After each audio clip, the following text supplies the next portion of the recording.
Hello, Teacher Steven. Yes, Mrs. Patience, we can start. We can start. I can hear you well.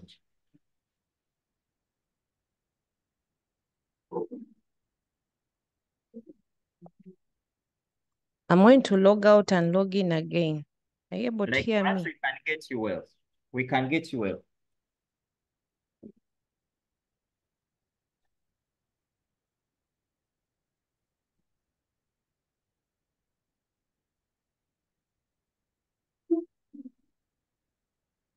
Is there? Are you hearing me now?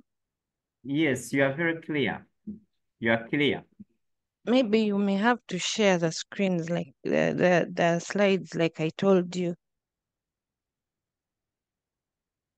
Okay, okay. Let me take them. Have you sent them on WhatsApp?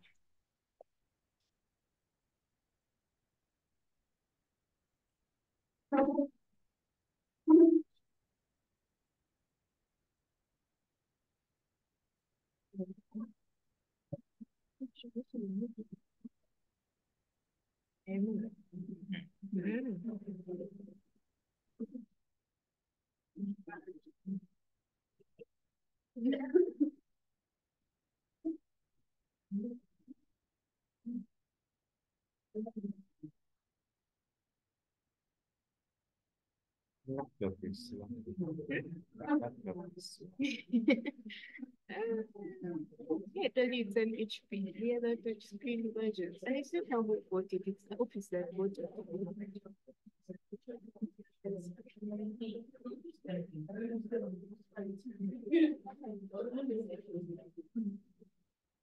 We should just first to go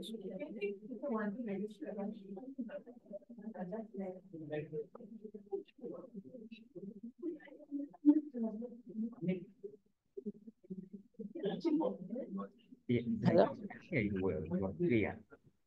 Okay. Hmm? Okay, let me start. Okay.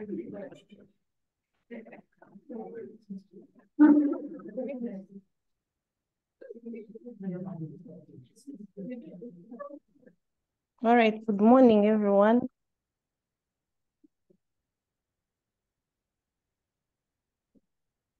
Unfortunately, I can't hear any response from your side. Yes. Oh, now I can hear you. You can now hear us? Yes, I can now hear you properly. Good morning again. Mm. I will not be able to share my the video because clearly the network here is not the best. But my name is Patience Kwizera.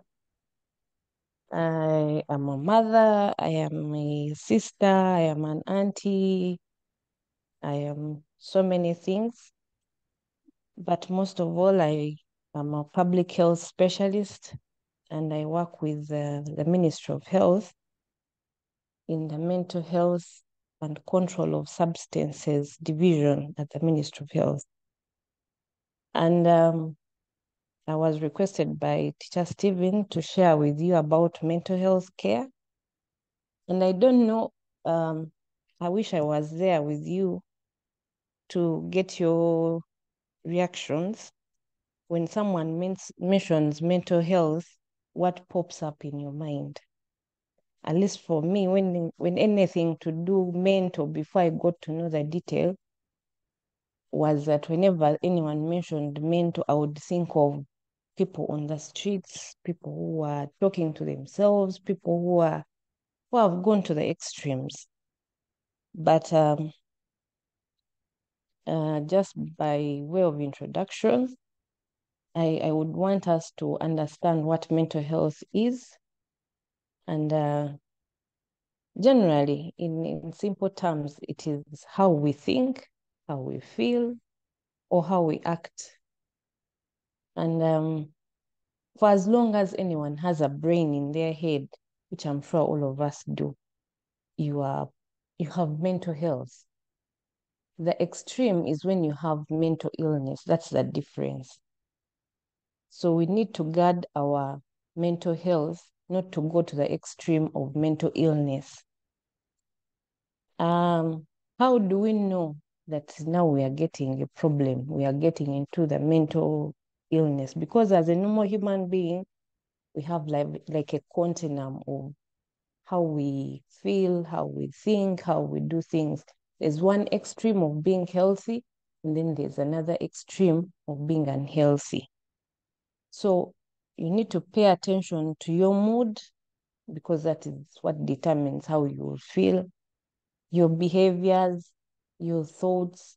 When you feel that you're thinking on the extreme, on the negative side, then you need to bring back yourself to the reality.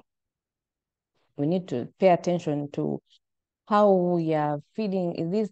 Are we feeling persistently sad? Are we over elated? Are we too happy? Are we too anxious? So many things that determine our mental health. Feeling sad or worried for a short while is okay, but it's normal for anyone to feel sad. Yes, I cannot lose a relative and remain happy. Definitely, I'll feel sad. But when it goes on for a long time, then it calls for attention. When things can be overwhelming at times, but when it's persistent, when you're feeling persistently overwhelmed, then there is a problem. You need to pay attention to that. You need to be aware of our emotional being. We need to be able to name our feelings. You know that at a particular time, I'm feeling happy or I'm feeling sad, not just in between. And be able to express these feelings in a healthy way. Don't be at a funeral and you're expressing your happiness. That would be out of control. No, if you're feeling sad, know how to express it. Do not take your sadness on someone who's happy. Learn to express yourself in a healthy way. You can take a walk, you can sing, you can listen to music and all those things. Yes, there are challenges. I know school, of course, all of us have been through it. School can be overwhelming sometimes, but you can find a balance between your school life and your social life. Do not get involved in the school life, in the academics, and you forget about the social life. We are a holistic being. So how do we care? How do we ensure that we do not get to the other extreme, the negative side? We'll begin with simple things. Time management. Learn to manage your time effectively. Know that I should be at a certain place at a certain time, doing a certain thing. If you are supposed to be in class at 8 and you wake up at 7:45, for example, you can clearly see that by the time you finish arranging yourself, bathing, doing things, you'll end up reaching in class.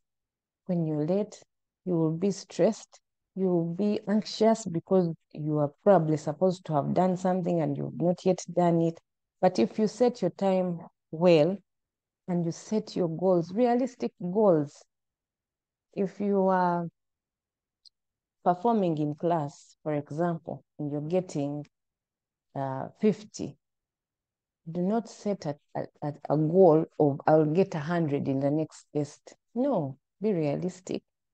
Set a target, a goal of next test I should get 60.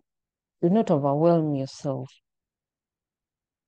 Another thing is we need to build resilience. What is resilience? It's the ability to bounce back after a challenge.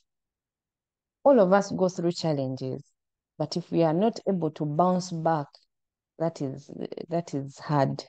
We need to know that this has happened and we move on to the next thing. How do you manage to move on to from that challenge to the next. We call it mindfulness and relaxation. Take time to relax. These challenges are going to be there in life forever. And how do you relax? Like I said, I wish I was there for us to do these things together. You can take a deep breath, breathe in and breathe out, slowly, slowly. Or you could do meditation, those who know how to do meditation. Or sit back, close your eyes. Imagine this beautiful place that you like. Could be at the beach. Even now you could practice it. You close your eyes, you imagine this beautiful place, the water, you listen to the birds, you listen to the water hitting on the banks and all that. That will help you to calm down. And of course, we must look out for healthy coping mechanisms. Don't let yourself get overwhelmed by the things of this world. They will always be there, but you have to remove yourself. And yes, of course, of late we have the digital era. So it is important to limit yourself. The screen time, all the time you're on the phone, you're scrolling, you're looking at this, you're looking at that. Even that alone can be draining. Take time off, put the phone down, look around, appreciate the environment where you are. Take a deep breath, do some exercises, listen, talk to your friends. They have something that you do not know. Yeah, I'd already talked about the school-related stress, and I've already talked to you about the realistic goals and practicing mindfulness. But also, when you feel this stress, this anxiety is getting to you, it is okay to seek help. If there's a counselor at school, talk to them. They are human beings, they understand. Talk to a teacher, talk to your friend, talk to a grown-up somewhere. And it's something I would call unhooking yourself from these challenges. I want you to imagine that there is a jacket somewhere on a hook, for example. You imagine yourself wearing this jacket and yet it's on the hook. Would you be able to move to the next destination, to move to even take a step? No, you'd remain hooked on that hook together with your jacket. So take time off, unhook yourself, remove yourself from these challenges. Imagine that they will be there even the other day, and there are many people who have gone through them and they have passed through them, they have come out victorious. Don't accept to get into the extreme, because if you remain hooked on that jacket, if you remain hooked to your challenges, what happens is you will slip into depression. No one would want to get into depression. Practice positive thinking. If a thought comes to you, for example, like, I am going to fail these exams, you turn it around. They say, face it until you make it. Turn it around and say, I am going to make it. I'm going to pass these exams. The more you practice it, the more it will help you to come out of these things. Stop looking at yourself as not enough. Talk to your friend. When you feel these thoughts are overwhelming you and you're getting down into depression, talk to your friend, talk to your family. They understand. I know sometimes you think parents are unreasonable, they don't understand what you're going through, but trust me, At some point, they were also teenagers. They were also in school. They were also going through these things. So when you talk to them, they will help you. Do not allow to suffer alone with these thoughts. Share them out. It will help you. And unfortunately, when you stay in these thoughts, when you get into depression and you don't share, you may slide into thoughts of worthlessness. And please, if anyone ever comes to you and they say statements like, I feel like I am better off dead, please do not take them lightly. It's a serious thing. Actually, in the medical world, it is considered an emergency. Make sure that one, it is allowed to break the confidentiality. Make sure you share it with someone. Do not take it lightly, because it might be completed and you'll regret. You'll be asking yourself why you didn't help this person. Also, I understand it might be overwhelming for you, for example, to counsel a fellow student. Feel free. There are toll-free lines. There are counselors. Make sure you talk to someone. Yeah. In life, we meet different people, different backgrounds, different upbringing. Sometimes you might meet people who are difficult to deal with. That can be draining. Dealing with a difficult person can be very draining. But how do you deal with them? In order to protect your mental health, because the more you get drained, the more you don't talk about these things, the more you slip into the negative side. Please, whenever you're dealing with them, show them respect. It does not matter how they are treating you, because even if you disrespect them, that will not solve the problem that you may be having at that time. Listen to them. Some of them are going through stuff and they're not telling you. Everyone would want to be heard. Just listen to them. It does not hurt. Stay calm and do not allow your emotions to run high. And as you stay how do you stay calm? Again, what we talked about at the beginning. Take a deep breath. Breathe in, count up to about 5, breathe out, repeat, count up to 5, and you breathe in from deep from your stomach, and then you breathe out through the mouth. I promise you that will help you to stay calm.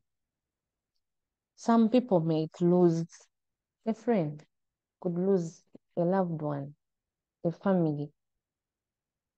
Be empathetic enough.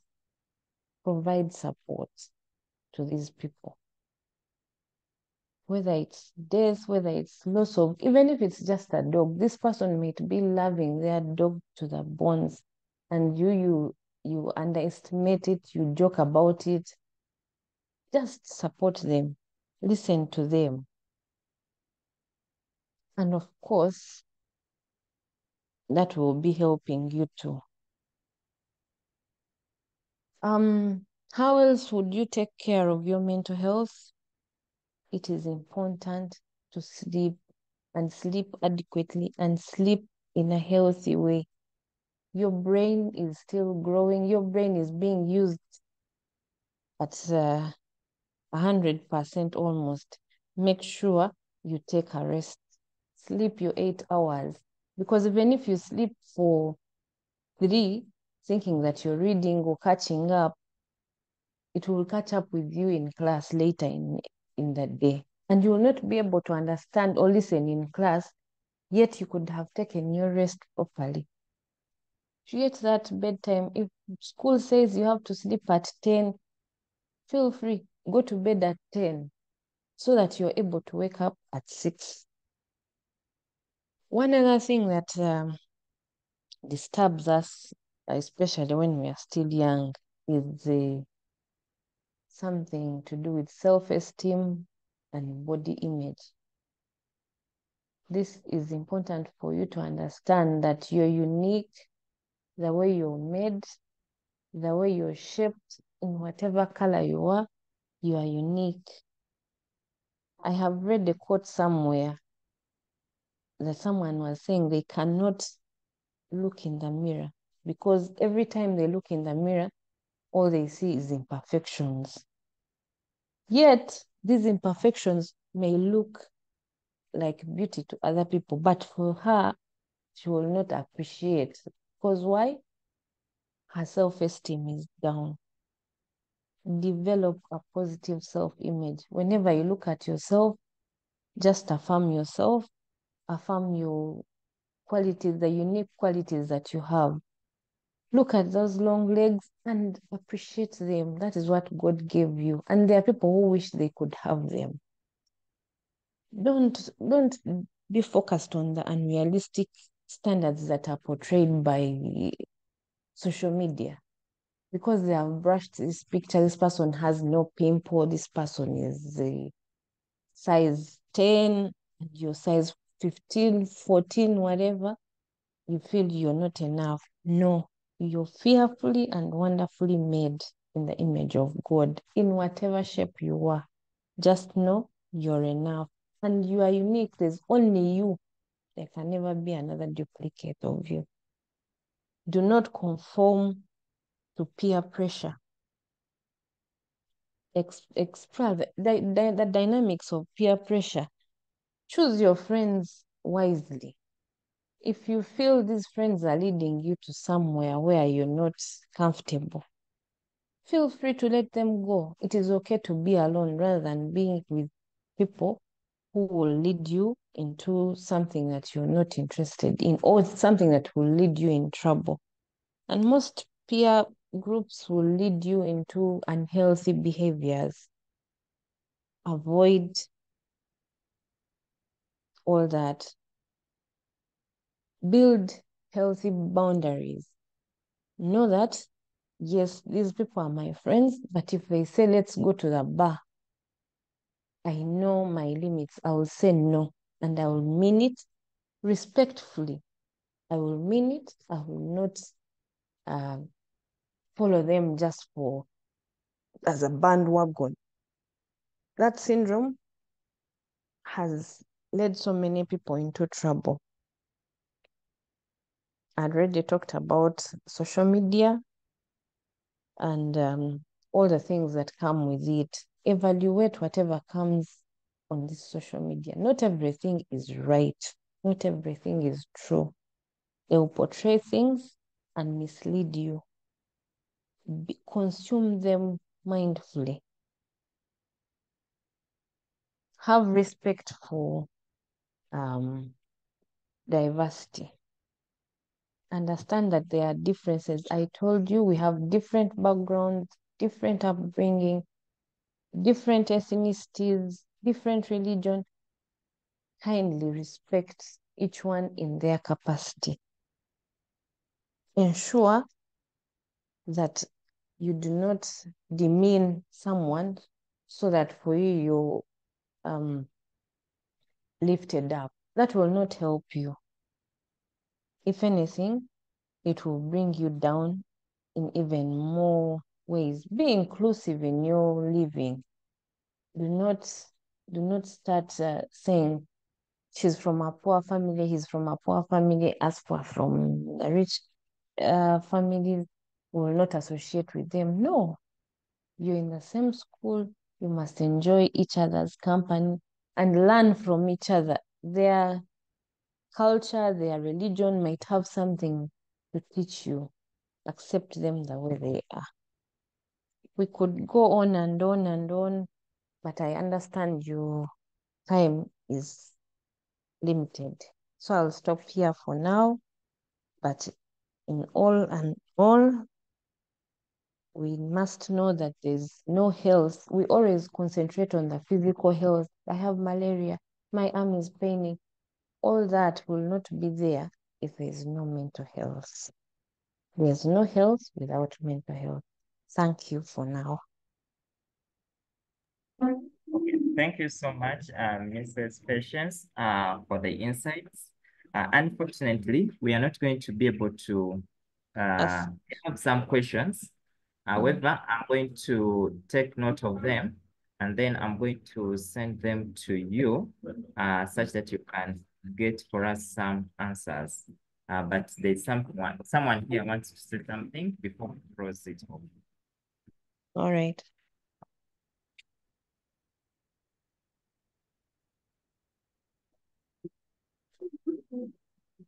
Good morning, Mrs. Patricia. Patience. Yes, Patricia. On Please. behalf of the senior 3 class, I want to thank you for taking time out of your busy schedule to talk to us, especially about mental health in a time where we want to suffer with it alone. From this session, our main takeaways are how to care for and ensure mental well-being and how to deal with difficult people. And we are going to ensure that we apply what we have learned today in our daily lives. Once again, I'd like to thank you and I hope you have a great day. You're welcome. Thank you very much. Okay. Thank you so much, Mrs. Patience, for your time. It's okay. You can share my number. Maybe those who may want to ask privately, they can go ahead and ask. Okay. Okay, thank you so much. You're welcome. Have a nice day.